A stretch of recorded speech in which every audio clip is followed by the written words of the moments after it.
안녕히 주무셨어요. 6월 13일 화요일 손으로 묵상 시작합니다. 오늘 우리에게 준 하나님의 말씀은 사무엘상 30장 21절부터 25절까지 말씀이고요. 말씀의 제목은 복입니다. 같이 한번 읽어볼게요. 다윗이 부솔 개울 가까이 이르니 전에 다윗을 따라갈 수 없을 만큼 지쳐서 그곳에 남아있던 나고자 200명이 나와서 다윗을 환영하고 다윗과 함께 오는 군인들도 환영하였다. 다윗도 그 군인들에게 가까이 나아가 따뜻하게 문안하였다. 그러나 다윗과 함께 출전하였던 군인들 가운데서 악하고 야비한 사람들은 거기에 남아있던 이들이 못마땅하여 자기들과 함께 출전하지 않았던 군인들에게는 되찾은 물건을 하나도 돌려주지 말고 다만 각자의 아내와 자식들만 데리고 가게 하자고 우겼다. 그러나 다윗은 그들을 달랬다. 동지들, 주님께서 우리를 지켜주시고 우리에게 쳐들어온 습격자들을 우리의 손에 넘겨주셨소. 주님께서 우리에게 선물로 주신 것을 가지고 우리가 그렇게 처리해서는 안 돼요. 또 동지들이 제안한 이 말을 들을 사람은 아무도 없어. 전쟁에 나갔던 사람의 몫이나 남아서 물건을 지킨 사람의 몫이나 똑같아야 하오. 모두 똑같은 몫으로 나누어야 하오. 다윗이 이때에 이스라엘에서 정한 것이 율례와 규례가 되어 그때부터 오늘날까지 지켜지고 있다. 정의, 하나님의 정의를 나누고 있습니다. 한참 한 몇 년 전에 되게 유행했던, 많이 팔렸던 책 중에 하나죠. 하버드대 마이클 산델 교수의 정의란 무엇인가? 정의, 무엇이 옳은가가 이렇게 전 세계적으로 팔릴 정도로 실은 물어야 되는 거라는 거예요. 여기도 마찬가지죠. 하나님의 정의는 특별히 그럼 하나님을 믿는 사람들은 무엇을 정의라고 하는가를 저희가 지금 한 달 동안 같이 읽고 있는 중이에요. 다시 말씀으로 가볼게요.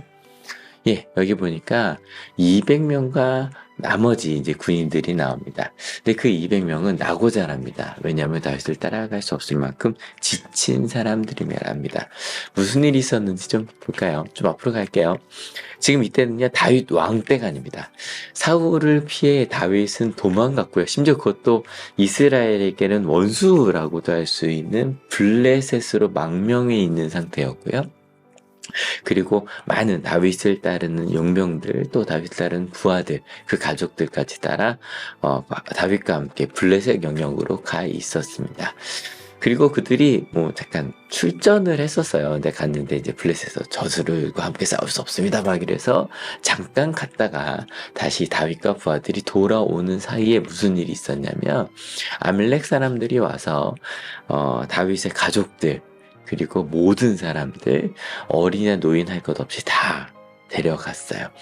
왜냐면 그 당시에 가장 큰 재산은 사람이었거든요. 저 요즘 주일마다 5월 말부터 시작해서 좀 노예제도에 대한 얘기를 좀 했잖아요.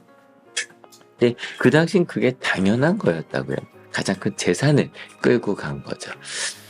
다윗과 부하들이 돌아왔어요. 이미 나라도 잃고 그리고 그들은 도망자 신세였어요. 그래도 가족이 있으니 의미가 있었을 텐데 가족이 다 끌려가고 나니 목 놓아 울어서 좀 짠하더라고요.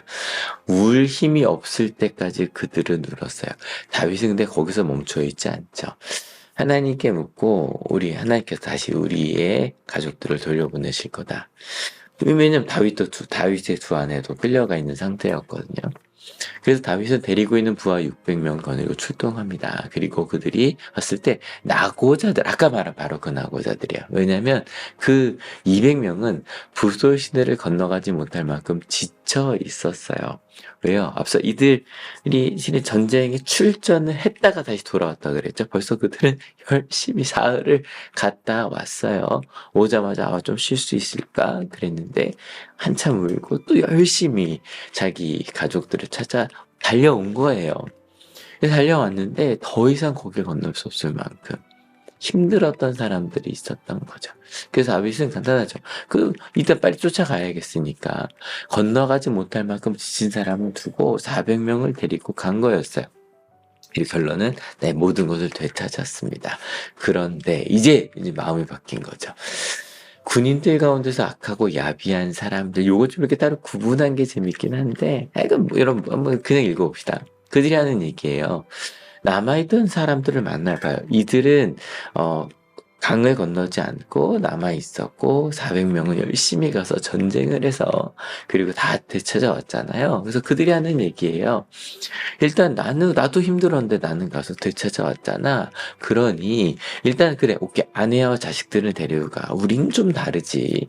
우리는 사람을 돈으로 받던 그것과 좀 달라. 그러니 오케이, 너의 가족들은 데려가. 하지만 물건들은 돌려주지 말자. 근데 이 물건들 누구 물건이에요?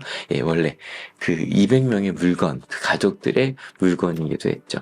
근데 이 사람들, 이 400명 중에 그 몇 명 사람들은 그것을 전리품, 실은 예전에 많이 이제 지금도 마찬가지죠. 우크라이나 전쟁도 마찬가지고 전쟁을 하는 대부분의 이유는 그 전리품, 돈 때문이거든요.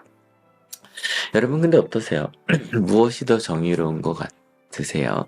내가 일한 만큼 찾는 거, 이건 내가 일해서 내가 전쟁에서 가진 거니까 내가 가져가는 게 옳지 않은가? 여기도 좀 이해가 되지 않으세요? 근데 참 여기서 멋있는 게 다윗이 그들을 달랩니다. 혼내지 않아요. 달래요. 그렇게 생각할 수 있고 그 당시 모든 전쟁은 그것을 위한 거였고 그렇게 생각할 수 있었거든요. 근데 다윗은 어떻게 달리냐면 우리가 지금 가지고 온 건 주님께서 우리에게 선물로 주신 거라는 거예요. 예, 때로 이건 내 거야. 내가 일한 만큼. 저희 지난주 토요일 날 또 주일 날 나눈 것 중에 움켜쥐지 말란 말이 나오잖아요. 움켜쥐는 거 내 거예요. 내 노력으로 내가 얻어낸 거고 내 평판이죠. 이건 내가 가져야 되는 거예요. 다윗은 다르게 얘기하는 거예요. 실제로 요 사무엘하 30장을 읽어보시면 다윗이 출전할 때부터 하나님한테 물으면서 가요. 이게 가능합니까? 생각해보면 앞서 왜 그들이 다 목 놓아 울고 있었을까요? 이미 끝났다고 생각한 거예요. 이미 그들이 우리 자녀들을 데려간 지 며칠이 지났고 이것을 되찾는 건 불가능해. 우린 나라도 없으니까. 그런데 찾아왔잖아요. 주님께서 주신 거라고 다윗은 생각을 하는 거죠. 그래서 이야기하는 거예요. 그러니 근데 또 하나 이 말도 되게 멋있었어요. 이 말을 들을 사람들, 당신들께서 이게 정의가 아니냐라고 말을 들을 사람은 다윗과 함께할 사람들 중에는 없더라는 거예요. 그래서 모두 앞서 그 사람들은 아무것도 안 했어요 라고 말했거든요. 그렇게 말하지 않아요. 이 사람들은 어쩌면 그 200명은 우리 막 이 사람들은 지금 가족도 빼앗겨 갔잖아요. 나머지 것들을 다 거의 모든 걸 다 걸고 그들은 달려온 거였거든요. 그들은 물건을 지켜준 사람이었던 거죠. 그러니 모두 똑같은 몫으로 나누어야 한다고요. 여러분, 무엇이 정의롭게 느껴지세요? 다윗은 이것이 하나님을 믿는 사람들의 정의가 되어야 한다라고 이야기를 한 거고요. 그게 이 글을 쓰여진, 그러니까 다윗으로부터 최소 200년? 200년? 길게는 한 600년. 그 이후까지 지켜지고 있다라고 기록이 된 거예요. 예, 저희 정의 나누고 있어요. 예, 정의의 뜻, 사회나 공동체를 위한 옳고 바른 도리라고 되어 있지만 전 이게 더 좋았거든요. 사회 전체의 평화와 행복을 위해 법과 질서를 바로 세우고 구성원의 기회나 권리를 공평하게 보장하는 거예요. 그게 바른 것, 그게 바로 정의라고 부르거든요. 무엇이 하나님의 정의일까? 이건 다 내 거야, 내가 일한 만큼이야 라고 말할 때는 내가 일할 수 있게 도와준 사람들, 함께한 사람들을 다 잃는 거죠.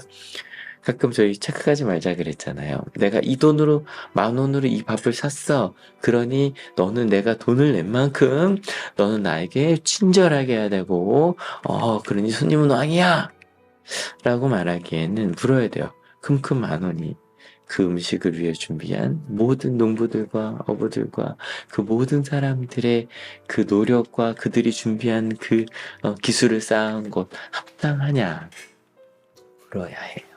왜냐면 가격이라는 수요 공급의 결정이 되고요. 때로 그런 것도 그렇게 정의롭게 결정이 되는 건 아니거든요.